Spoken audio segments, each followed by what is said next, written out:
memutuskan untuk menetapkan saudara FS sebagai tersangka. Saya ulangi, tim sus telah menetapkan saudara FS sebagai tersangka. Shadowne Kapolri Jenderal Listio Sigit Prabowo mengumumkan tersangka baru terkait kasus meninggalnya Brigadir Nofriansyah Yosua Huta Barat atau Brigadir C pada Selasa 9 Agustus 2022.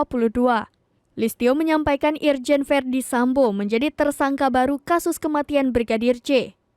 Dalam peristiwa tersebut, kata Kapolri, tidak ditemukan peristiwa tembak-menembak di rumah Verdi Sambo. Kapolri menjelaskan, Barada Richard Eliezer atau Baradae diperintahkan Verdi Sambo untuk menembak Brigadir C.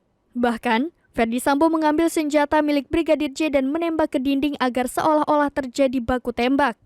Tim khusus menemukan bahwa peristiwa yang terjadi adalah peristiwa penembakan terhadap saudara J yang mengakibatkan saudara J meninggal dunia yang dilakukan oleh saudara RE atas perintah saudara FS. Kapolri menambahkan untuk membuat seolah-olah telah terjadi tembak-menembak, saudara FS melakukan penembakan dengan senjata milik saudara J ke dinding berkali-kali untuk membuat kesan seolah terjadi tembak-menembak.